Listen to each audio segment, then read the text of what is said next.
It's time to laugh, to win, and to live the thrill of the action. Hey, baby, this going down like a bunch of crazy dogs. What the hell's going on out here? No idea what's going on, but I am excited. Every pick, every play, every game-changing moment. Unbelievable! This is You Better You Bet, brought to you by BetMGM on Westwood One Sports.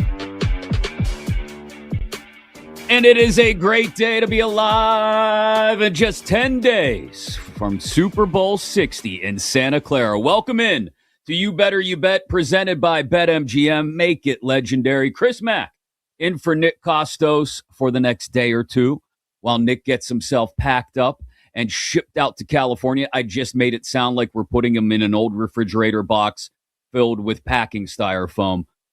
I don't know if that's the case or not, but Nick will be there live from Radio Row next week, getting you ready for Super Bowl 60 right here on Westwood One Sports. Always live inside the Westwood One Sports app and, of course, on Sirius XM Channel 375.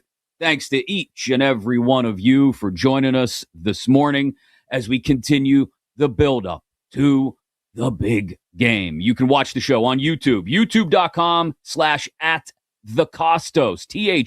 TheKostos. We'll be in the chat, keeping the conversation going with you. And, of course, if you want to give us a call, that's always an option. 310-840-4910. There is a lot to get to, including the news overnight that Drake May would not have been a full participant in Patriots practice yesterday, had they had one of those mythical, philosophical, well, maybe if we had thought about practicing injury reports, Drake May was listed as what would have been limited. That shoulder that maybe he bumped up just a little bit in the AFC Championship game bothering him. He says just bumps and bruises. He says that it's probably just from an accumulation of throwing the football a whole lot, but something to keep an eye on as, like I said, we are now just 10 days away from the Super Bowl, just 1 week away from the NBA trade deadline. So that will start to filter into our conversations here today on You Better You Bet, as Brian Geltzeiler will join us from SiriusXM NBA Radio in the final hour of the show to talk about that trade deadline just a week away. And of course, the crown jewel of that trade deadline, Giannis Antetokounmpo. Plenty of offseason news still coming fast and furious in the world of the NFL as well, though, because for 30 teams, it is already the offseason as we're down to the final two, Seattle and New England, February 8th in Santa Clara for the Lombardi Trophy. All that said, let's get to the biggest stories of the day right off the top, the high five. Five. I don't understand it. I mean, I was with them every day. If he's not a first ballot Hall of Famer, there's really no coach that should ever be a first ballot Hall of Famer, which is completely ridiculous because people deserve it. And people deserve it. Bill Belichick's not going to get in on the first ballot. Outrage, injustice. It's terrible. That was Tom Brady with Brock and Salk on Seattle Sports just the other day, talking about the horrible injustice of Bill Belichick not getting into the Hall of Fame on the first ballot. Can we pump the brakes here, people? Please. Boo-hoo, Bill didn't get in on the first ballot. But the outrage, outsized as it has been over the last 48 hours, would make you think that we'd just seen William Wallace drawn and quartered in the town square. Freedom! I imagine Bill Belichick rolling over this morning, looking at Jordan Hudson. Freedom. Freedom. Bill Belichick missing out on a first ballot induction into the Pro Football Hall of Fame is not the outrage that many of you, including my good friend Nick Costos, who hosts this show every single day here on Westwood One Sports, have made it out to be. Is there a story in there about how it got out and how it got public? Sure. But if we're going to spend time on that story, Let me rewind 20 plus years to the Patriots' first Super Bowl title. I know you guys have heard about something called Spygate. Oh, here he goes. He's going to bring up Spygate. You going to bring up Deflategate too? Some guys like their balls soft. Some guys like their balls hard. Excuse me? No, I'm not going to go to Deflategate, but I will bring up Spygate, which won the Patriots their first Super Bowl with a hazy cloud hanging over it in the aftermath. Taping the opposition's practices during Super Bowl week. Taping opposing teams' signals throughout the year and benefiting from that. And look, all the Jimmy Johnson rants on the Pat McAfee show aside, I don't care how many other teams may have been trying to steal signals from their opposition throughout the course of NFL history. What I care about is that Bill Belichick and the New England Patriots got nabbed for it and really didn't pay much of a price. He paid a $500,000 fine, Chris. What are you talking about? That's pocket change for Bill Belichick. They got docked a first-round pick. They seem to survive fine without it. Those punishments, the bare minimum of what the league could have done to the New England Patriots for Spygate. And just as much as I went on a rant last week about Barry Bonds not being in the Baseball Hall of Fame now, years since his eligibility started because of the questions about his performance-enhancing drug use, allegedly. I'm going to go on this rant now about Bill Belichick not getting in on the first ballot to the Pro Football Hall of Fame. He'll get in, okay? It's going to be all right.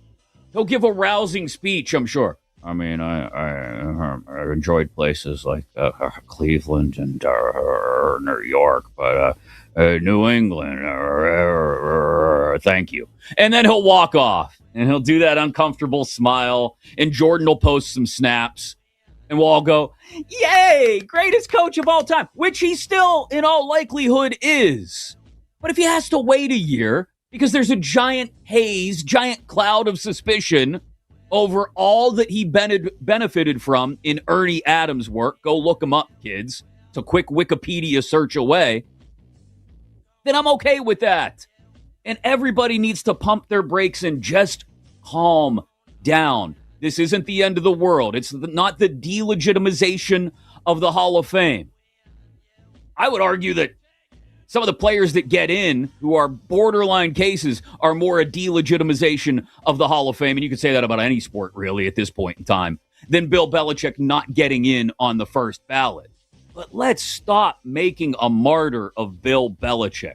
I do think there's an interesting story to unravel, though, about how the information got out before and if ever it was actually supposed to get out. We can get into that at the top of the next hour. Next.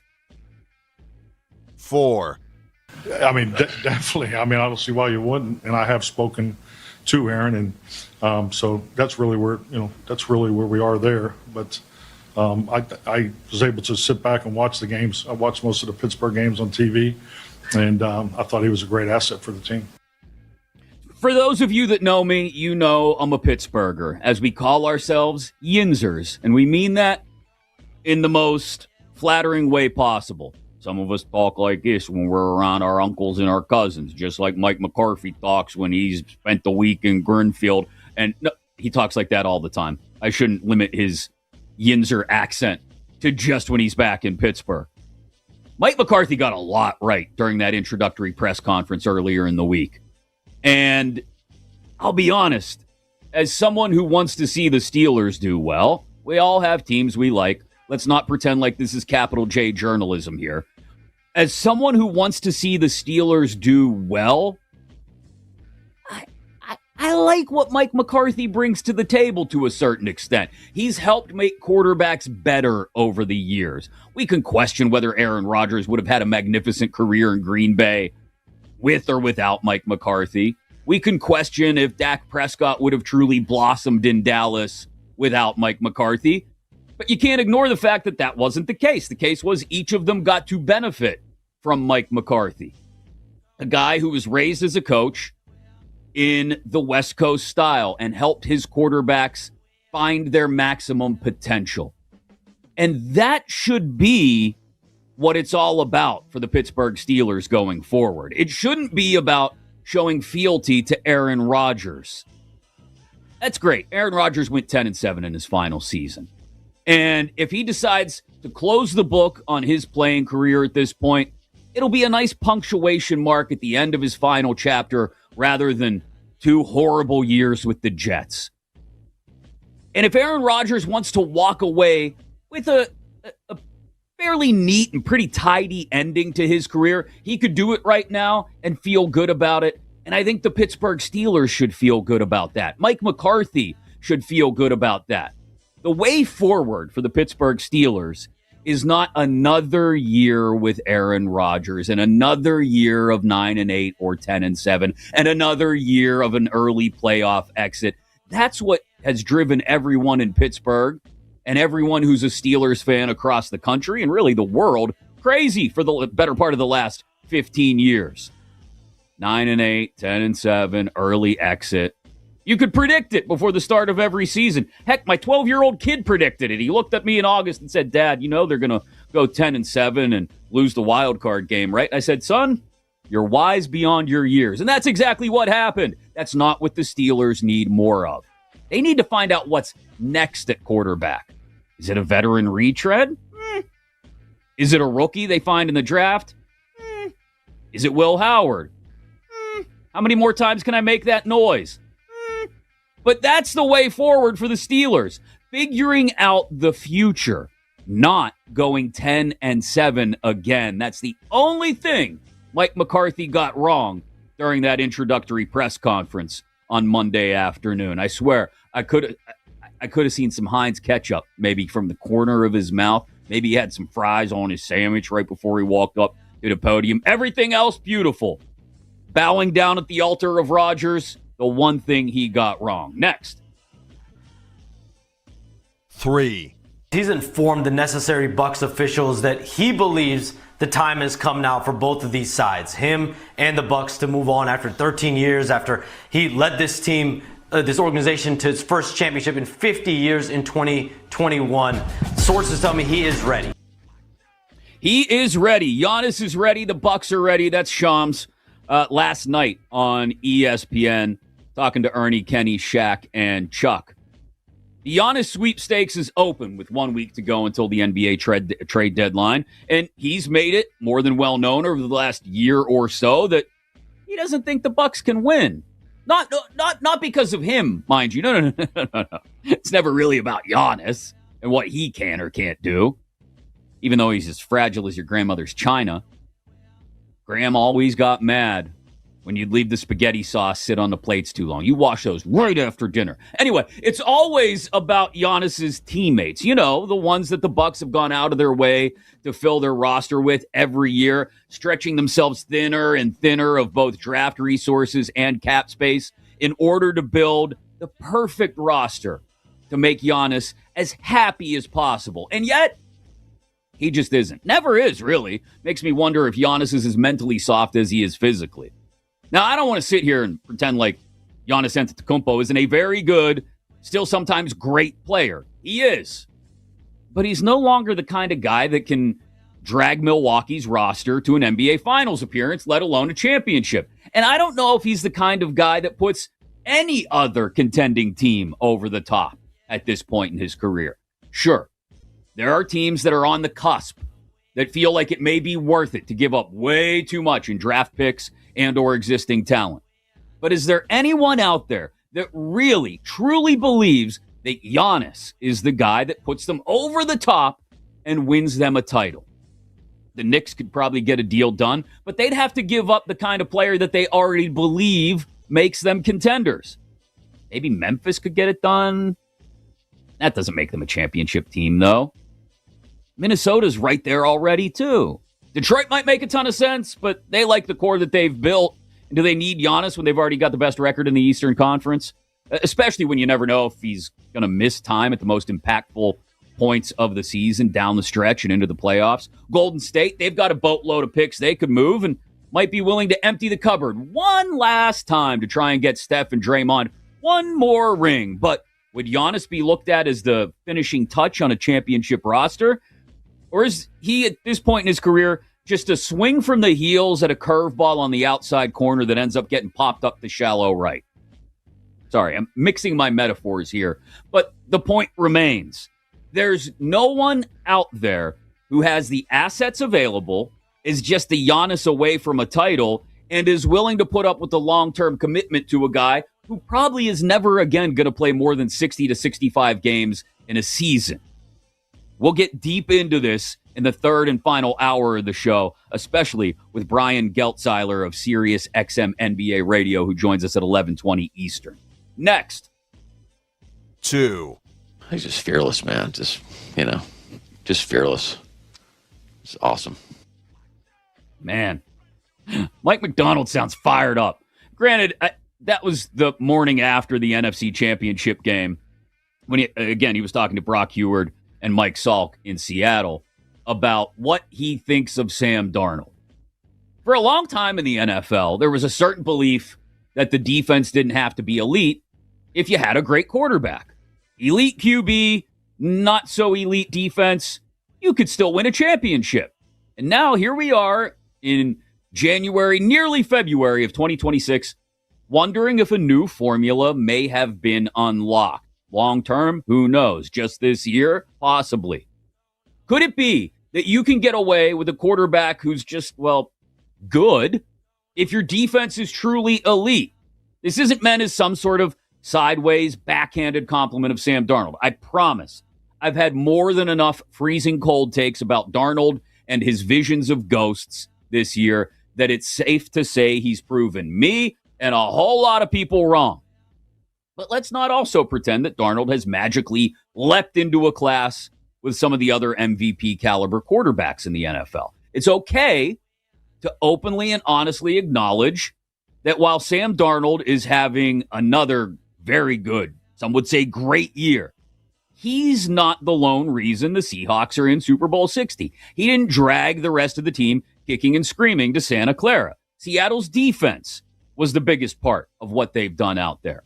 And their willingness to lean into the run game in order to take the pressure off of Darnold at times has worked.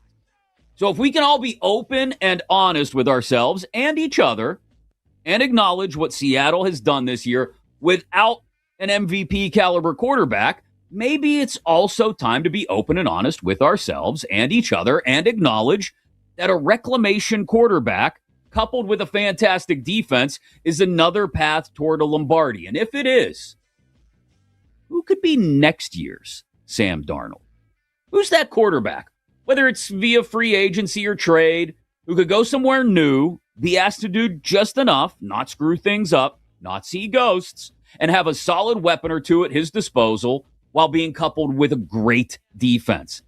I think it's worth cycling through the potential options, especially in an offseason where there's a dearth of talent at the position in the draft and the free agent market is extremely thin. Who's that quarterback that could end up in a place like Minnesota or Indy or maybe even the aforementioned Steelers in Pittsburgh and bring a flailing career back to life? Want to get into that in greater detail in about 25 minutes here on Westwood One Sports. Finally, 1. Todd Monken, the former Baltimore Ravens offensive coordinator, is now going to be the Cleveland Browns' new head coach. Monken, obviously one of the better and highest paid coordinators in the NFL, certainly has done an exceptional job tutoring MVP Lamar Jackson. Now lands in Cleveland, where quarterback work and quarterback teaching is going to be paramount. You know, for a division, Ian Rappaport on NFL Network yesterday, by the way, for a division that sometimes is excellent, sometimes a total cluster bleep, and sometimes a little bit of both at the same time, you could always count on one thing in the AFC North. The Browns will remain the Browns. Oh, they're the Brownsiest. It's like a cereal commercial. And they did again yesterday and over the last few days and weeks by completely mismanaging their head coaching search.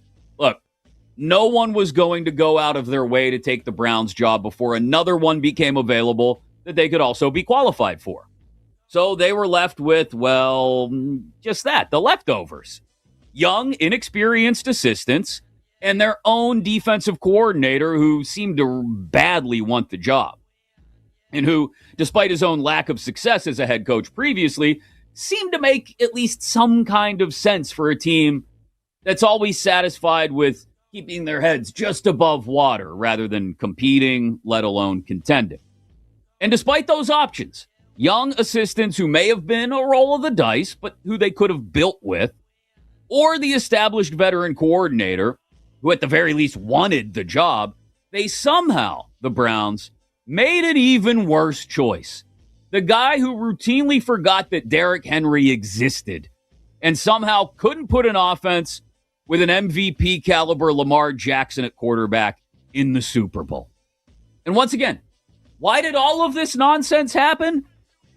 Because they're the Browns, and they're the Brownsiest, because they have a ridiculous owner who runs his football team like it's one of his truck stops. We will get into the Browns in depth a little bit later as well, how they screwed this up, and insight from Cleveland from one of the best. Ken Carman of 92.3 The Fan in Cleveland will join us about an hour and 15 minutes from now on You Better You Bet, presented by BetMGM. Chris Mack in for Nick Costos today. We appreciate you being a part of the show. 310-840-4910 is the number to get with us here on Westwood One Sports, inside the Westwood One Sports app, and on Sirius XM Channel 375. Coming up, Mike McCarthy got a lot right during his introductory press conference on Monday afternoon, but the one thing he got totally wrong, I'll tell you next here on You Better You Bet on Westwood One Sports.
you put on new team colors, and it takes a minute to feel comfortable in those new colors. But to be blessed beyond any measure, one day to put on the colors you wore since you brought home. I apologize. Welcome back to You Better You Bet on Westwood One Sports. Mike McCarthy, he got all emotional. Credit to the guy. His parents were sitting front row, and he did a lot right during that press conference Monday afternoon in Pittsburgh. But there's one key piece that I think he got wrong. We'll get into that in just a moment here on You Better You Bet on Westwood One Sports. Chris Mack in for Nick Costos today and tomorrow, as well as Sunday morning on You Better You Bet Countdown to Kickoff, because somebody's got to get Nick out to California for the Super Bowl. He's got to have time to get out there, get the look fresh, get right, and we will talk lots of Super Bowl 60, okay? So, with that said, there is Super Bowl news that will trickle in. Drake May listed as what would have been a limited participant in a mythical practice that didn't actually take place yesterday. That's how injury reports work during the bye week before the Super Bowl. So, we'll keep an eye on that. We'll see where it goes, if anywhere. Not like Drake May isn't going to play in the Super Bowl. Not like the adrenaline isn't going to get him through it, even if he's got some sort of sprained AC joint or something. Could make throwing the football a little more difficult. But plenty of Super Bowl 60 storylines here on Westwood One Sports, your home for Super Bowl 60 over the course of the next 10 days. In about 15 minutes or so, I want to get into a conversation about who could be the next Sam Darnold. And I don't want to get too specific about the expectations on reclamation project quarterbacks. Asking them to take their team to a Super Bowl could be going a bit too far next year. But there are some names that are out there that I think are worth kicking around and talking about what the future could hold for them in a better location than the one they've been in. All that on the way. But I mentioned, as a Steelers guy, you guys see the terrible towel if you're watching the show on YouTube, youtube.com/@thecostos. You see my terrible towel sitting there on the shelf behind me. You know, I bleed black and gold, just like Mike McCarthy. And it was, I will say, as a fan of the team, they pulled me back in a little bit with McCarthy's press conference. I was out after they decided not to interview Chris Shula or Nate Scheelhaus in person, which, by the way, if you want to talk about the Yinzer accent, would there have been a better name for Yinzers to over or under pronounce, whatever you want to call it, than Scheelhaus? I mean, that alone would have been perfect, but didn't even get an in-person interview. Neither did Chris Shula.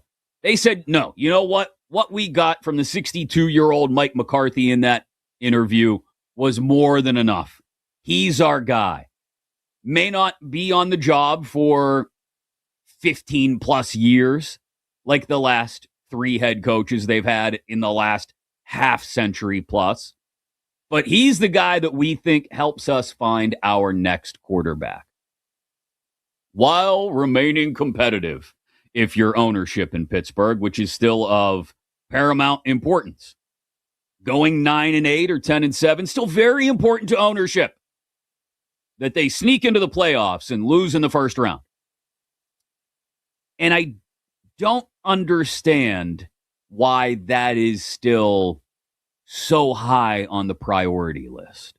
I mean, I get it, because if you're Art Rooney II, you'd like to win a Lombardi like your father and your grandfather did multiple times before you hand control of the franchise over to your son, Danny Rooney. When everybody's named either Art or Dan, the only descriptor or delineator is you just add E onto the end.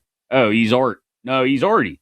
He's Dan. No, he's Danny. Anyway, you'd like to get a Lombardi, and maybe you think that the most realistic way there, if you're the Steelers and Art Rooney II, their owner, is to just get in the tournament, and who knows what could happen.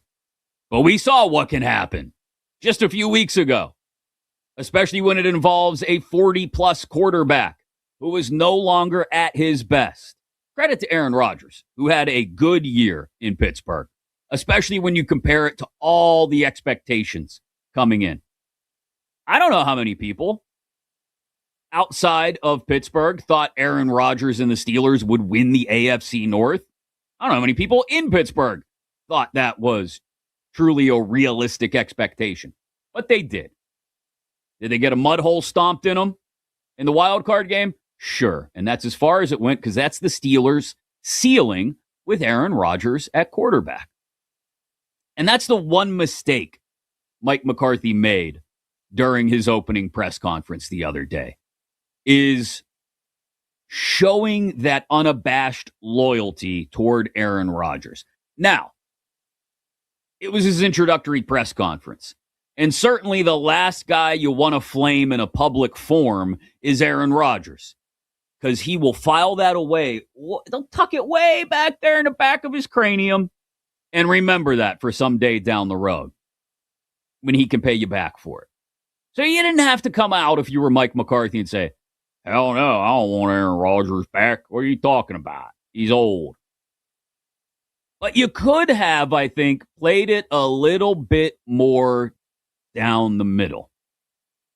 And for what it's worth, McCarthy does get credit for repeatedly mentioning Will Howard and how he's looking forward to working with Will Howard and getting the best out of him. And if you look at the world through black and gold glasses, maybe you can see a future with Will Howard as the starting quarterback and the Steelers actually going somewhere with Will Howard as the starting quarterback. Because Mike McCarthy has a history of getting the best out of his quarterbacks. But that needs to be the way forward. Not, no, bring Aaron back. Please bring Aaron back for another year. We'd love it. It just does not push the organization forward into the future. And that's all Steelers fans want. And it should be all the organization wants, is to push forward into the future. The other thing McCarthy did that I would consider a mistake, and it kind of rolls up into the same ball of wax as the admission that he'd love to have Aaron Rodgers back, is multiple times he mentioned that Mike Tomlin didn't leave the cupboards bare. And he referenced the talent on defense, right? May not have gone through it name by name, but he's alluding to TJ Watt and Cam Hayward, who may come back for another year as well. Alex Highsmith, Jalen Ramsey, Joey Porter Jr., who was at the press conference. And his belief that the Steelers' defense is still built to contend, which I have to chalk up as at least half a mistake, because we saw that Steelers defense can get just dragged up and down the field sometimes. Had Woody Marks had a 100-yard rushing game in the 4 to 6 weeks leading up to the wild card game? No, because he's Woody Marks. He's good. He's not great. He's not a guy that goes over 100 in a wild card game. But he was, because the Steelers defense continued to struggle stopping the run. The Steelers defense gets no younger. It only gets older. And because of that,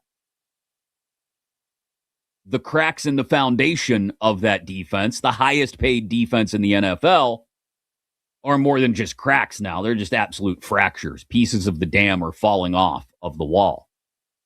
And so McCarthy's insistence that this team is still built to contend now were the mistake he made. Because he reeled a lot of people in with the emotion at the start of the press conference and throughout, really. And talking about what an honor it was to coach his hometown team, the city where he grew up. All the right things to say to reel people back in. But then he dropped the lines about Rodgers and the cupboards not being bare and the defense.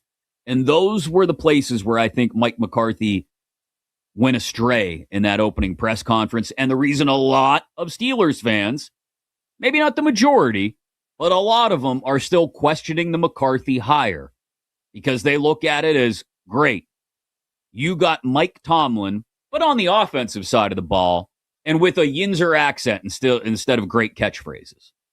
Show me how this guy is going to take what's on the roster and push it forward into the future, not simply go 9-8 or 10-7 and lose a wild card game again. And I don't know if McCarthy did enough on Monday to show that he's willing to force the organization to make those steps in a positive way toward the future, other than acknowledging that Will Howard exists.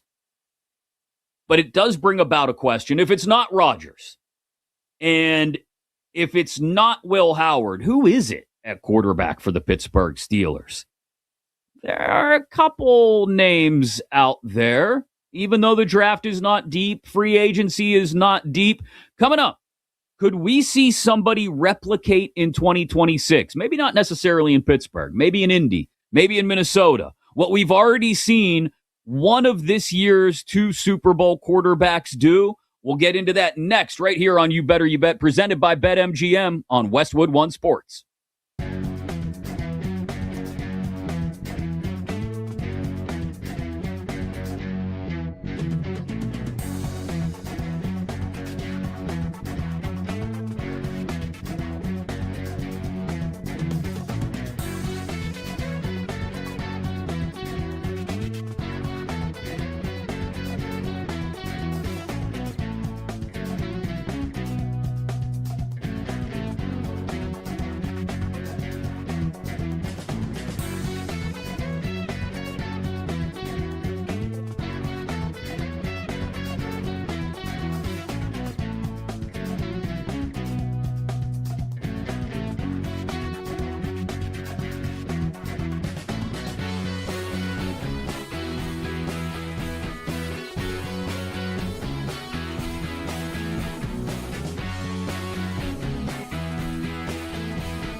Darnold in the gun, gets the snap, four-man rush, moves up, backpedals, throws end zone, caught, touchdown.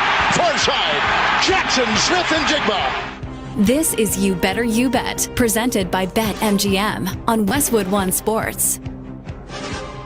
Kevin Harlan on the call during the NFC Championship game Sunday night. Sam Darnold to JSN. Cannot wait for Super Bowl 60 here on Westwood One Sports. Chris Mack in for Nick Costos on You Better You Bet, presented by BetMGM. Make it legendary. And SiriusXM Channel 375 as well. Coming up at the top of the hour, please stop making a martyr of this person. It's really overdone and overcooked. Maybe a question about how we found out what we did in relation to Bill Belichick's non-first year enshrinement in the Pro Football Hall of Fame. But can we stop pretending like some sort of awful travesty of justice has happened? Super Bowl 60, as I mentioned, here on Westwood One Sports, 10 days away. And the best place to get your bets in, not just on that, but on any sport, BetMGM. Download the app today. You'll get an Any Sport Odds Boost token. To use the token, add a wager made up of bets from any sport to your bet slip. Activate the token. If you win your wager that was made with the Any Sport Odds Boost token, you'll get extra winnings in unrestricted bonus dollars. Download the BetMGM app today, and please gamble responsibly. So who's next year's Sam Darnold? I think this is and I want to be clear. I'm not saying which reclamation project quarterback can go to a Super Bowl a year from now. I mean, it's the ultimate goal, obviously, but I'm not going to sit here and pretend that I think Tua or Kyler Murray or an injured Daniel Jones or Malik Willis can go to a Super Bowl next year.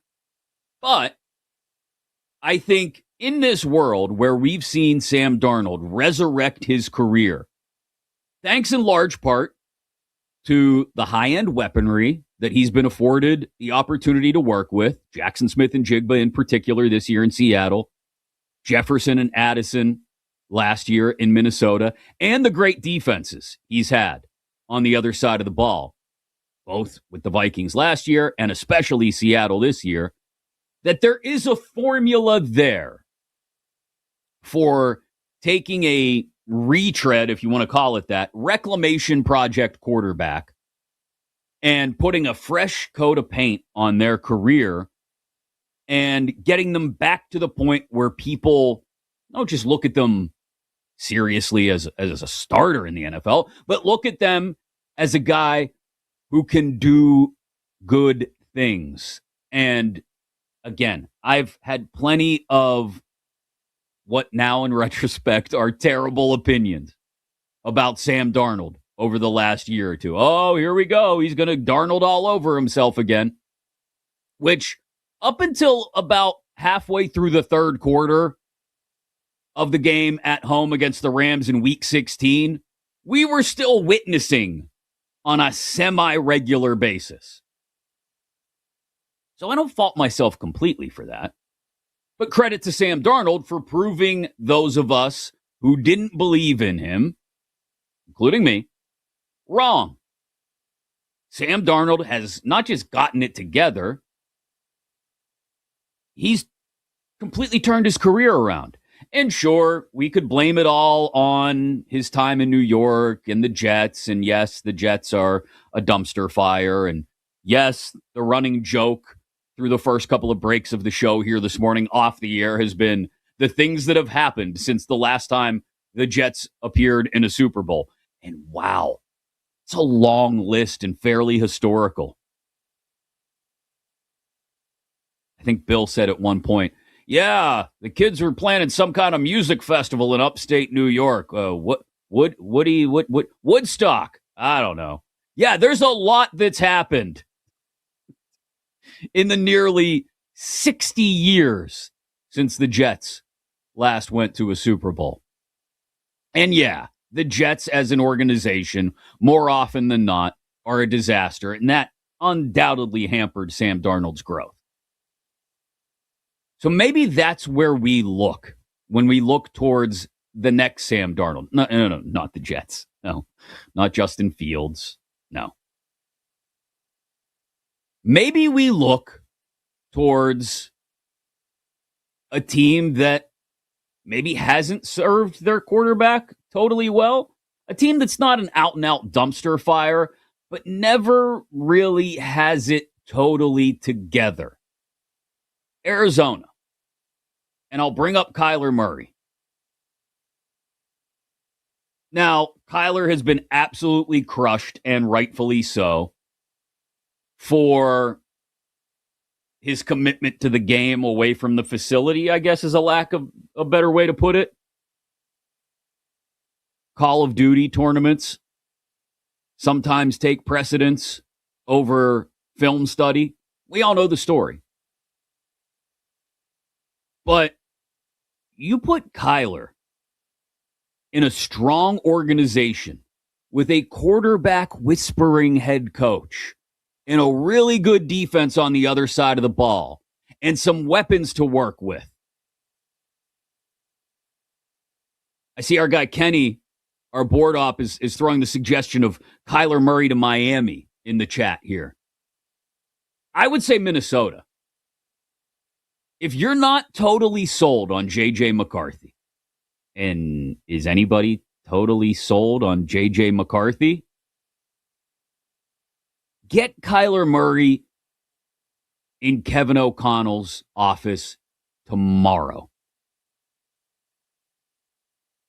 and see what he can do with that pile of clay that is Kyler Murray, which still hasn't really been totally formed after all the changes that happen on a routine basis in Arizona. Again, the Cardinals aren't a dumpster fire of an organization. They're more just a smoldering mess, I guess.